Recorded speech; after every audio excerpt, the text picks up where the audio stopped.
Hello everyone, स्वागत है आपका हमारे चैनल एसएससी बुक एसबी में। तो दोस्तों, ये वीडियो होने वाली है हमारी कंप्यूटर नॉलेज के ऊपर। इसमें मैं 60 क्वेश्चन को डिस्कस करने वाला हूं। अगर आपने इसका पहला पार्ट नहीं देखा है तो नीचे डिस्क्रिप्शन में लिंक है, वहां पे जाके आप क्लिक करके इसका पहला पार्ट भी देख सकते हैं। और दोस्तों, ये वीडियो होने वाली है सीएचएसएल और सीजीएल के टियर 2 एग्जाम्स के लिए। जैसा कि आप सभी जानते हैं कि मेन्स में कंप्यूटर काफ़ी ज़्यादा इंपॉर्टेंट रोल है। तो आइए अपनी वीडियो को शुरू करते हैं।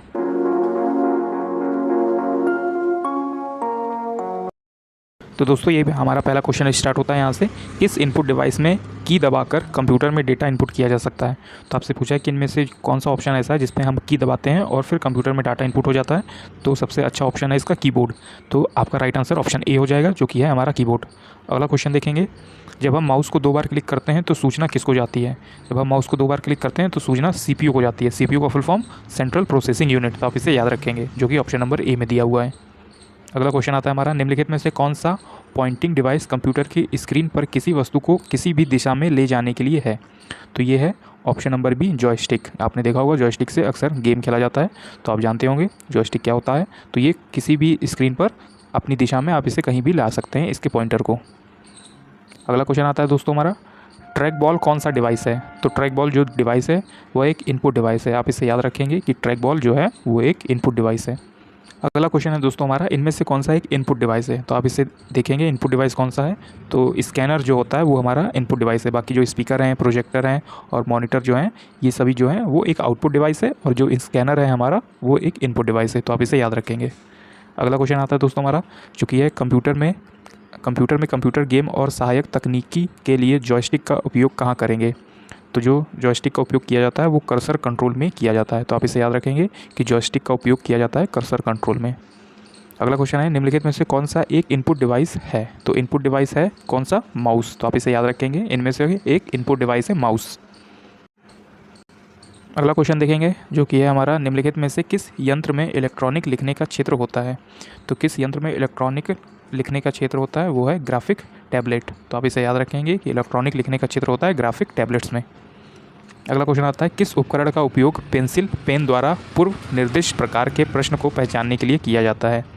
तो आप इसे याद रखेंगे, किसका प्रयोग किया जाता है? OMR का। तो OMR का उपयोग जो है वो पेंसिल पेन द्वारा पूर्व निर्देशित प्रकार के चिन्ह को पहचानने के लिए किया जाता है। अगला क्वेश्चन है दोस्तों। कौन सा डिवाइस आमतौर पर उपकरण का एक भाग होता है जो प्राथमिक डिवाइस या फिर प्राइमरी मेमोरी जिसे कहते हैं उसको सूचना भेजता है? तो प्राइमरी मेमोरी को कौन सूचना भेजेगा? तो इनपुट डिवाइस जो है हमारा वो एक जो है वो उपकरण होता है, उपकरण का एक भाग होता है जो हमें प्राइमरी डिवाइस को सूचना भेजता है। अगला क्वेश्चन हम देखेंगे। कौन सा इलेक्ट्रॉनिक डिस्प्ले स्क्रीन है जो एक इनपुट डिवाइस भी है? तो इनपुट डिवाइस कौन सा है? उसे कहेंगे टच स्क्रीन। तो टच स्क्रीन जो है वो एक इनपुट डिवाइस के तौर पे भी काम करता है। और ये दोस्तों सभी क्वेश्चन जो है वो CHSL एग्ज़ाम के लिए और CGL एग्ज़ाम के लिए इंपॉर्टेंट है। तो आप वीडियो को एंड तक ज़रूर देखिएगा। इसमें बहुत सारे ऐसे क्वेश्चन होंगे जो आपके एग्ज़ाम में आने की 100% संभावना है इसकी। अगला क्वेश्चन हम देखेंगे। किस तकनीक का प्रयोग करके बैंक चेक की प्रोसेसिंग में किया जाता है? तो MICR का प्रयोग करके जो है वो बैंक चेक की प्रोसेसिंग में किया जाता है। MICR का फुल फॉर्म क्या होता है दोस्तों? ये होता है मैग्नेटिक इंक कैरेक्टर रिकग्निशन। तो आप इसे याद रखेंगे, मैग्नेटिक इंक कैरेक्टर रिकग्निशन जो है वो MICR का फुल फॉर्म होता है। अगला क्वेश्चन है। माउस किस तरह का इनपुट डिवाइस है? तो माउस किस तरह का एक इनपुट डिवाइस है? तो ये ऑप्टिकल जो है उसका राइट आंसर हो जाएगा। माउस एक ऑप्टिकल तरह का इनपुट डिवाइस है। तो आप इसे याद रखेंगे, माउस एक ऑप्टिकल तरह का इनपुट डिवाइस है। कंप्यूटर स्क्रीन पर ब्लिंक सिंबल को क्या कहते हैं? जो कंप्यूटर स्क्रीन पे ब्लिंकिंग होती रहती है उस सिंबल को क्या कहा जाता है? तो उसे कहते हैं कर्सर। तो आप इसे याद रखेंगे, कंप्यूटर स्क्रीन पे जब हम माउस से ऐसे करते हैं तो ब्लिंकिंग होता रहता है, उसी को कहते हैं कर्सर। अगला क्वेश्चन देखेंगे, जो कि है। डेटा इनपुट करने के लिए निम्नलिखित में से सबसे अधिक किस हार्डवेयर का उपयोग किया जाता है? तो सबसे अधिक डेटा किससे हम लोग इनपुट दे सकते हैं? तो ये होता है हमारा कीबोर्ड। तो कीबोर्ड में हम सबसे अधिक हार्डवेयर में उपयोग करके इसको इनपुट दे सकते हैं। माउस की कौन सी श्रेणी माउस की गति का पता लगाने के लिए लेज़र का प्रयोग करती है? तो ऑप्टिकल माउस जो होता है वो लेज़र का प्रयोग करती है। तो आप इसे याद रखेंगे कि माउस की कौन सी श्रेणी माउस की गति का पता लगाने के लिए लेज़र का प्रयोग करती है? तो ऑप्टिकल माउस हो जाएगा इसका राइट आंसर। अगला है दोस्तों हमारा। एक डोमेन नाम के किस भाग को डोमेन नाम एक्सटेंशन कहते हैं? तो जो लास्ट का होता है उसी को एक्सटेंशन कहते हैं। जैसे आप देखते होंगे .com, .gov, .edu, तो यही होता है एक्सटेंशन जो लास्ट में यूज़ किए जाते हैं। तो आप इसे याद रखेंगे, ये काफ़ी इंपॉर्टेंट क्वेश्चन है कि डोमेन जो भी नाम होगा उसके आगे .com या फिर .gov, .edu या फिर .etc आगे ऐसे करके कुछ चीज़ें लिखी रहती हैं अपने हिसाब से। तो आप इसे याद रखेंगे कि एक्सटेंशन जो होता है वो लास्ट में यूज़ करते हैं। एक वेब एड्रेस में .com डोमेन संकेतक सफिक्स का अर्थ है। तो .com का क्या अर्थ होता है? कॉमर्शियल या फिर वाणिज्यिक के। तो आप इसे याद रखेंगे कि किसी भी के आगे अगर .com लगा है तो वो कंपनी जो है वो कॉमर्शियल जो बिजनेस होता है उससे रिलेटेड होगी। जैसे Amazon.com, तो वो कॉमर्शियल जो है वो बिजनेस करती है। Flipkart.com, तो वो कॉमर्शियल तरह से हो जाएगा। तो आप इसे याद रखेंगे कि जिसके भी कंपनी के आगे .com डोमेन लगा है तो वो कॉमर्शियल कंपनी है और वो उसका संबंध जो है वो कॉमर्शियल तरीके से जुड़ा हुआ है। अगला आता है दोस्तों हमारा कौन सा सफिक्स किसी सरकारी वेबसाइट का डोमेन नेम एक्सटेंशन है। तो सरकारी वेबसाइट के लास्ट में जो एक्सटेंशन होता है वो .gov होता है। आप कोई भी सरकारी वेबसाइट देखेंगे तो उसमें लास्ट में gov लगा होगा। तो आप इसे याद रखेंगे कि सरकारी वेबसाइट का जो लास्ट डोमेन एक्सटेंशन होता है वो .gov होता है। अगला है दोस्तों हमारा डोमेन नेम एक्सटेंशन में TLD का फुल फॉर्म क्या है। तो TLD का जो फुल फॉर्म होता है डोमेन नेम एक्सटेंशन में वो टॉप लेवल डोमेन होता है। मतलब टॉप लेवल डोमेन जो होता है वो TLD का फुल फॉर्म होता है। अगला क्वेश्चन आता है दोस्तों हमारा URL का फुल फॉर्म क्या है। जो इनमें से पूछा गया है निम्न में से कौन सा URL का सही फुल फॉर्म है। तो वो हो जाएगा हमारा option number a uniform resource locator. तो यूनिफॉर्म रिसोर्स लोकेटर जो है वो ऑप्शन नंबर ए में है और यही हमारा राइट आंसर हो जाएगा। अगला है दोस्तों हमारा दूर संचार क्षेत्र टेलीकॉम फील्ड में ISP क्या तात्पर्य है। तो ISP का क्या तात्पर्य है, मतलब ISP का क्या फुल फॉर्म है। तो इंटरनेट सर्विस प्रोवाइडर। तो टेलीकॉम फील्ड में ISP का जो फुल फॉर्म होता है वो होता है इंटरनेट सर्विस प्रोवाइडर। आप इसे याद रखेंगे। अगला है दोस्तों हमारा HTTP में P का अर्थ क्या होता है। तो HTTP में P का जो अर्थ होता है वो होता है प्रोटोकॉल। आप इसे पूरा जो है वो फुल फॉर्म याद रखेंगे। जैसे हाइपरटेक्स्ट ट्रांसफ़र प्रोटोकॉल, तो HTTP। तो अगर आपसे HTTPS का पूछेगा तो उसी के आगे सिक्योर लगा देंगे तो उसका फुल फॉर्म हो जाएगा हाइपरटेक्स्ट ट्रांसफ़र प्रोटोकॉल सिक्योर। तो जब आपसे पूछे HTTP तो प्रोटोकॉल तक है, जब आपसे पूछे HTTPS तो आप लास्ट में S का जो फुल फॉर्म है वो सिक्योर हो जाएगा। तो हाइपरटेक्स्ट ट्रांसफ़र प्रोटोकॉल और S पूछे तो सिक्योर। अगला है कंप्यूटर क्षेत्र में LIFO का निम्न में से क्या अर्थ है। तो LIFO का जो फुल फॉर्म होता है वो लास्ट इन फर्स्ट आउट होता है। तो आप इसे याद रखेंगे LIFO का जो फुल फॉर्म है वो लास्ट इन फर्स्ट आउट। अगला है MPEG का सही पूर्ण रूप क्या है। तो MPEG का जो सही फुल फॉर्म है वो मूविंग पिक्चर एक्सपर्ट ग्रुप है। तो आप इसे याद रखेंगे MPEG का जो फुल फॉर्म है वो मूविंग पिक्चर एक्सपर्ट ग्रुप है। अगला क्वेश्चन है कंप्यूटर और इंटरनेट क्षेत्र में W3C का क्या अर्थ है। तो W3C का अर्थ जो होता है वो ऑप्शन नंबर ए में है वर्ल्ड वाइड वेब कंसोर्टियम। तो आप इसे याद रखेंगे कि W3C का जो अर्थ है या फिर जो फुल फॉर्म है वो वर्ल्ड वाइड वेब कंसोर्टियम होता है। अगला है दोस्तों हमारा कंप्यूटर के संदर्भ में GUI का जो फुल फॉर्म है वो क्या है। तो GUI का जो फुल फॉर्म है वो ग्राफिकल यूज़र इंटरफेस हो जाएगा, जो कि ऑप्शन नंबर डी में दिया है। तो आप देख पा रहे होंगे कि GUI का जो फुल फॉर्म है वो ग्राफिकल यूज़र इंटरफेस है। दोस्तों ऐसे क्वेश्चन CHSL और CGL एग्जाम में काफ़ी इंपॉर्टेंट है जो उनके फुल फॉर्म से पूछे जाते हैं। जैसा आपने पिछली बार देखा होगा कि CGL और CHSL के Tier 2 एग्जाम में जो कंप्यूटर पूछे गए उसमें ज़्यादातर क्वेश्चन जो थे वो फुल फॉर्म से ही रिलेटेड पूछे गए थे। कुछ अच्छे तरह से फुल फॉर्म दिया गया था, तो आप इसे अच्छे तरह से याद करके जाएंगे। अगला है हमारा क्वेश्चन जो कि है कंप्यूटर शब्दावली में IDN का फुल फॉर्म क्या है। तो IDN का जो फुल फॉर्म है वो इंटरनेशनलाइज्ड डोमेन नेम हो जाएगा, जो कि ऑप्शन नंबर सी में दिया है इंटरनेशनलाइज्ड डोमेन नेम। ये IDN का फुल फॉर्म हो जाएगा।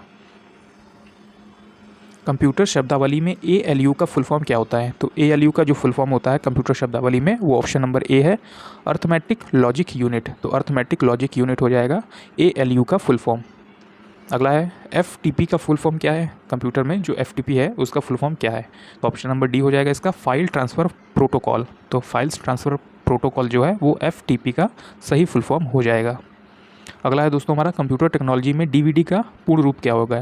तो जैसा कुछ सालों पहले DVD चला करती थी तो आपने देखा होगा कि DVD क्या होता है। तो DVD का सही फुल फॉर्म है डिजिटल वर्सेटाइल डिस्क। तो आप इसे याद रखेंगे डिजिटल वर्सेटाइल डिस्क जो है वो DVD का फुल फॉर्म होता है। अगला क्वेश्चन है हमारा दोस्तों जो कि है DNS का क्या फुल फॉर्म है। तो DNS का जो फुल फॉर्म है वो डोमेन नेम सिस्टम हो जाएगा। तो आप इसे याद रखेंगे कि DNS का जो फुल फॉर्म है वो ऑप्शन नंबर ए है सही है, जो कि है डोमेन नेम सिस्टम। अगला है दोस्तों हमारा कंप्यूटिंग में DSP का फुल फॉर्म क्या है। तो DSP का जो सही फुल फॉर्म है वो ऑप्शन नंबर सी है, डिजिटल सिग्नल प्रोसेसर। तो डिजिटल सिग्नल प्रोसेसर जो है वो DSP का सही पूर्ण रूप है या फिर सही फुल फॉर्म है। अगला क्वेश्चन है दोस्तों हमारा जो कि है कंप्यूटर के क्षेत्र में VRML का पूर्ण रूप निम्नलिखित में से कौन सा है। तो VRML का सही पूर्ण रूप है वर्चुअल रियलिटी मार्कअप लैंग्वेज। तो आप इसे याद रखेंगे कि वर्चुअल रियलिटी मार्कअप लैंग्वेज जो ऑप्शन नंबर ए में दिया है वो VRML का सही रूप है या फिर सही फुल फॉर्म है। कंप्यूटिंग में APCI का पूर्ण रूप क्या है। तो APCI का जो सही पूर्ण रूप है वो है ऑप्शन नंबर डी। इसमें दोस्तों सी लिखा है पर ऑप्शन नंबर डी जो है वो राइट आंसर है। तो application layer protocol control information, तो ये जो है APCI का सही पूर्ण रूप हो जाएगा। तो आप इसका याद रखेंगे, ये ऑप्शन नंबर डी इसका राइट आंसर है। Application layer protocol control information जो है वो APCI का पूर्ण रूप है। अगला क्वेश्चन आता है हमारा कंप्यूटर टेक्नोलॉजी में BACIC का फुल फॉर्म क्या है, मतलब बेसिक का फुल फॉर्म क्या है। तो जो बेसिक का फुल फॉर्म है वो beginners all purpose symbolic instruction code हो जाएगा, जो कि ऑप्शन नंबर सी में दिया हुआ है। तो आप इसे याद रखेंगे कि कंप्यूटर टेक्नोलॉजी में बेसिक का जो फुल फॉर्म है वो बेसिक जैसे ही है, रिलेटेड है जैसे beginners all purpose symbolic instruction code. अगला है कंप्यूटिंग में BGP का फुल फॉर्म क्या है। तो BGP का जो फुल फॉर्म है वो बॉर्डर गेटवे प्रोटोकॉल हो जाएगा। तो आप इसे याद रखेंगे कि कंप्यूटिंग में जो BGP का फुल फॉर्म है वो है ऑप्शन नंबर बी सही हो जाएगा हमारा, बॉर्डर गेटवे प्रोटोकॉल। अगला क्वेश्चन आता है दोस्तों हमारा कंप्यूटर के क्षेत्र में DRAM का पूर्ण रूप क्या है। तो RAM का आपको तो पता ही होगा, रैंडम एक्सेस मेमोरी, और D का जो सही फुल फॉर्म है वो डायनेमिक हो जाएगा। तो ऑप्शन नंबर ए में इसका राइट फुल फॉर्म दिया हुआ है। तो डायनेमिक रैंडम एक्सेस मेमोरी जो है वो DRAM का फुल फॉर्म हो जाएगा। अगला है दोस्तों हमारा कंप्यूटर इमेज फॉर्मेट में PNG का पूर्ण रूप क्या है। जैसे आप फोटो देखते होंगे तो वो PNG में होती होगी या फिर JPG में होती होगी, तो वही PNG का फुल फॉर्म पूछा है। तो PNG का फुल फॉर्म हो जाएगा पोर्टेबल नेटवर्क ग्राफिक्स, जो कि ऑप्शन नंबर डी में दिया हुआ है। तो PNG का जो राइट फुल फॉर्म है वो पोर्टेबल नेटवर्क ग्राफिक्स हो जाएगा। अगला है JPEG का सही फुल फॉर्म क्या है। तो JPEG भी एक फ़ोटो का एक्सटेंशन होता है जिसमें आप फोटो वगैरह देख सकते हैं। तो कंप्यूटर में JPEG का सही फुल फॉर्म है जॉइंट फोटोग्राफिक एक्सपर्ट ग्रुप, जो कि ऑप्शन नंबर सी में दिया हुआ है। तो आप इसे याद रखेंगे, जॉइंट फोटोग्राफिक एक्सपर्ट ग्रुप। अगला क्वेश्चन है हमारा कंप्यूटर प्रोग्रामिंग में वायरस VIRUS का सही फुल फॉर्म क्या है। तो VIRUS का जो सही फुल फॉर्म है वो ऑप्शन नंबर बी के अनुसार हो जाएगा हमारा राइट आंसर, जो है vital information resource under seize. तो आप इसे याद रखेंगे कि वायरस का जो सही फुल फॉर्म है वो vital information resource under seize हो जाएगा, जो कि ऑप्शन नंबर बी में लिखा हुआ है। तो दोस्तों ये काफ़ी इंपॉर्टेंट फुल फॉर्म है, आप इन्हें ज़रूर याद करके जाएंगे अपने एग्जाम्स के लिए। मैंने काफ़ी इंपॉर्टेंट फुल फॉर्म जो है वो लिखे हैं इसमें, तो आप इन्हें ज़रूर अपने एग्जाम्स के लिए याद करके जाएंगे, ये आप ही के लिए काफ़ी हेल्पफुल रहेगा। अगला फुल फॉर्म है हमारा BIOS का। तो BIOS का जो सही फुल फॉर्म है वो बेसिक इनपुट आउटपुट सिस्टम हो जाएगा, जो कि ऑप्शन नंबर बी में दिया हुआ है कि BIOS का जो सही फुल फॉर्म है वो बेसिक इनपुट आउटपुट सिस्टम हो जाएगा। अगला है हमारा DOS का फुल फॉर्म क्या होता है। तो DOS का जो फुल फॉर्म है वो है ऑप्शन नंबर डी राइट हो जाएगा, डिस्क ऑपरेटिंग सिस्टम। तो आप इसे याद रखेंगे कि DOS का सही फुल फॉर्म जो है वो क्या हो जाएगा, डिस्क ऑपरेटिंग सिस्टम जो है वो सही हो जाएगा। अगला है हमारा WORM का सही रूप क्या है, मतलब फुल फॉर्म क्या है। तो WORM का जो सही रूप है वो रीड वंस रीड मैनी है। तो राइट वंस रीड मैनी, जो कि ऑप्शन नंबर ए में दिया हुआ है। आप इसे याद रखेंगे कि WORM का जो फुल फॉर्म है वो राइट वंस रीड मैनी है। अगला क्वेश्चन ENIAC पहला सामान्य उद्देश्य वाला इलेक्ट्रॉनिक कंप्यूटर का पूर्ण रूप कौन सा है। जो हमारा पहला सामान्य उद्देश्य वाला इलेक्ट्रॉनिक कंप्यूटर था जिसका नाम था ENIAC, उसका सही फुल फॉर्म दोस्तों क्या है, वो ऑप्शन नंबर ए में दिया हुआ है, electronic numerical integrator and computer. तो ये ENIAC का सही फुल फॉर्म हो जाएगा। अगला क्वेश्चन स्टार्ट होता है हमारा जो कि है EGA का पूर्ण रूप कौन सा है। तो EGA का जो सही फुल फॉर्म है वो इनहेंस्ड ग्राफिक एरे है। तो आप इसे याद रखेंगे कि ऑप्शन नंबर ए में दिया हुआ है, इनहेंस्ड ग्राफिक एरे जो है वो EGA का सही फुल फॉर्म होता है। अगला है हमारा HDMI का सही फुल फॉर्म क्या है। तो HDMI का पूर्ण रूप या फिर सही फुल फॉर्म है option number C, high definition multimedia interface. तो आप इसे याद रखेंगे कि HDMI का जो सही फुल फॉर्म है वो हाई डेफिनेशन मल्टीमीडिया इंटरफेस हो जाएगा।